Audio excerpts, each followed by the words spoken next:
A hunter went out into the countryside, far from his village, looking for food.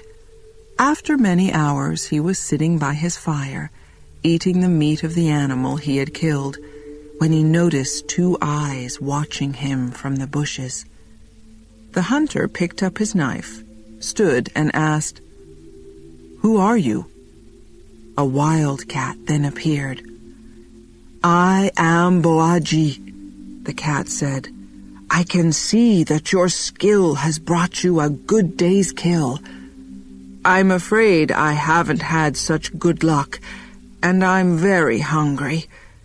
Could you share your meat with me? If you do, I'll return your kindness in the future." The hunter shared his meat with Boaji. Boaji ate well and rested for some time by the fire. He then got up, stretched his long, thin body, repeated his promise to the hunter, and walked away into the bushes. The next day the hunter went out again. He came to a place where the wild grass grew very tall. It was difficult to see where he was going. As he was pushing through the grass, he found a crocodile. "What are you doing here?" the hunter asked the crocodile. "You should be in the water." The crocodile told the hunter his story. The night before, he had gone hunting. He had traveled too far from the river, and now he couldn't find his way back. He begged the hunter to help him. "Please show me the way back to the river. If you do this, I'll bring you 5 loads of fish." The hunter was happy to help. He tied a rope around the crocodile's foot and led him to the Niger River. At the water's edge, the crocodile thanked him. "I'm very grateful for your kindness. Now, if you untie the rope, I'll go into the river and bring you back 5 loads of fish, as I promised." The hunter waited high up on the riverbank while the crocodile dived into the dark water. After a few moments, the crocodile rose up out of the water with an enormous fish in his mouth. He swam quickly to the water's edge, came out of the river, moved slowly up the riverbank, and laid the fish in front of the hunter. He then moved slowly back down the riverbank and slid silently into the water. The hunter inspected the fish and thought, "This will make a fine meal." Soon the crocodile brought out a second load of fish. These fish were smaller, but equally fine-looking. He laid this load lower down the riverbank. The hunter came down and carried the load higher, laying it down next to the big fish. The crocodile then returned with a third enormous load of fish, saying, "Oh dear, this is heavy." This time, he left the load at the water's edge. The hunter came down, took hold of the load, and pulled it further up the riverbank. The crocodile appeared again with a 4th load, saying, "I'm beginning to feel quite tired, but aren't these beauties?" He then laid the load in the shallow water near the riverbank. The hunter came down, picked the fish up out of the water, and carried them high up the riverbank to where the first 3 loads were. Finally, after some time, the crocodile returned with the 5th load of fish, which he laid at the edge of the deep water. He called to the hunter, "I'm afraid I have no more energy. I just can't bring these any further. I hope you don't mind." The hunter came down from the riverbank, walked through the shallow water, and came to the edge of the deep water. He was bending down to pick up the fish when the crocodile suddenly jumped out of the river, closed his enormous jaws around the hunter's foot, and dragged him under the water.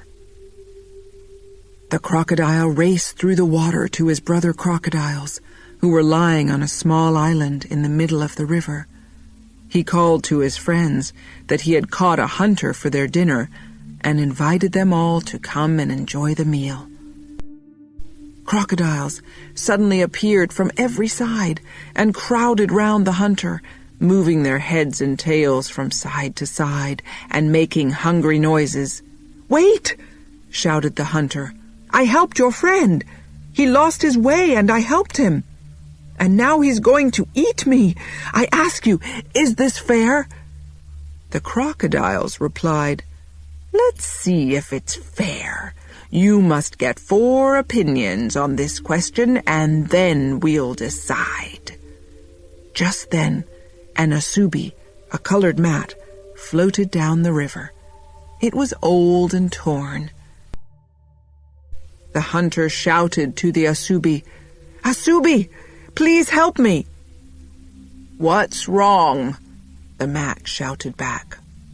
The hunter told the asubi what had happened, and then asked, "Do you think this is fair?" The mat replied, "You are a man. I know what men are like. When a mat is new and can be used for many things, they respect it and care for it. They keep it clean and put it away carefully when they have finished using it. But when a mat is old, they forget that it used to be their friend. They throw it away. They throw it into the river. You ask me if life is fair. Life is not fair. You will be fortunate if the crocodile treats you as well as men have treated me." The mat floated away down the river. The crocodile turned to the hunter and asked, "Did you hear that? Did you hear what the asubi said?" Then an old torn piece of cloth came floating down the river. The hunter cried, "Cloth, please help me!" "What's wrong?" the piece of cloth shouted back. The hunter told the piece of cloth what had happened, and then asked, "Do you think this is fair?" The piece of cloth replied, "You are a man. I know what men are like. While a cloth is young, bright and colorful, they wrap it around their bodies. They believe that the beauty they see in the mirror is their own and not the cloth's. They say, 'Look at me. See how beautiful I am.' But it is the cloth that is beautiful, not them. And the people know this, although they will not admit it, because they fold the cloth up carefully to keep it beautiful when they are not using it.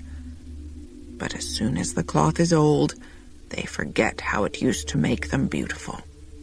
They throw it in the river. You ask me if life is fair. Life is not fair. You will be fortunate if the crocodile treats you as well as men have treated me." The piece of cloth then floated away down the river. The crocodile asked, "Did you hear? Did you hear what the cloth said? What do you think now?" A horse came down to the riverbank to drink. The horse was old and thin. Her owners had forced her to leave their farm because she was too old to work. The hunter cried, "Horse, please help me." "What is the problem?" the horse shouted back. The hunter told the horse what had happened, and then asked, "Tell me, do you think this is fair?" The horse replied, "You are a man. I know what men are like. When a horse is young, they look after her well. She has a warm home. The boys brush her and give her the best grass. She is given as much food as she can eat. But when the horse is old and cannot work or have babies, when she is weak and sick, they take her out into the countryside and say, 'Look after yourself now.' You ask me if life is fair. Life is not fair. Look at me. You will be fortunate if the crocodile treats you as well as men have treated me." The horse then walked slowly away. The crocodile said to the hunter, "You heard what the old horse said, didn't you? You've had 3 opinions now." Then a wild cat came down to the riverbank, looking for fish. It was Bowagi. The hunter cried, "Bowagi, please help me." "What's wrong?" asked Bowagi. The hunter told Bowagi what had happened, and asked him if this was fair. Bowagi thought for a moment and replied, "That is difficult to judge. First, I must know all the facts. I want to hear the crocodile's side of the story too, but if I do this, the crocodile must accept my final decision." "Of course," the crocodile replied. Bowagi asked the crocodile, "How did the hunter bring you here?" "He tied a rope around my foot and dragged me here," answered the crocodile. Bowagi asked, "Did it hurt?" The hunter interrupted, "That's not true. He's lying. I didn't drag him." Bowagi stopped the hunter. "I cannot judge that until I have seen it. Come here and show me exactly what you did." So the crocodile and the hunter came out of the river and onto the shore.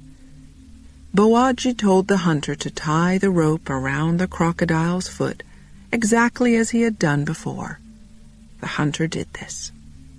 Bowagi then asked the crocodile, "Is this what it was like?" "Oh, yes," answered the crocodile. "This is what it was like, and soon it began to hurt." Bowagi said, "I can't decide that yet. The hunter is going to have to lead you back again, so I can examine this accurately. Do as I say, and I will follow you." The hunter picked up the rope and led the crocodile back into the tall grass, while Bowagi followed. They walked for some time in the hot sun until eventually they came to the place where the hunter had met the crocodile. "This is the place," said the hunter. Bowagi asked the crocodile, "Was it here?" "Yes, it was here. And from here the hunter dragged me behind him to the river." Bowagi asked, "And you were not satisfied?" The crocodile answered, "No, I wasn't." Bowagi told the crocodile, "Good.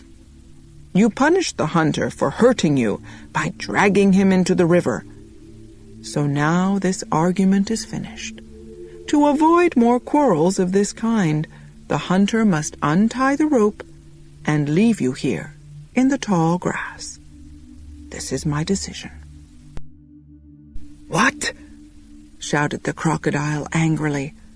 He brought his tail down hard against the earth and spun around to face Bowagi and the hunter. "I'll never find my way back to the river." The hunter looked at Bowagi and smiled. They then left the crocodile there, screaming in anger. The hunter thanked Bowagi as they walked away.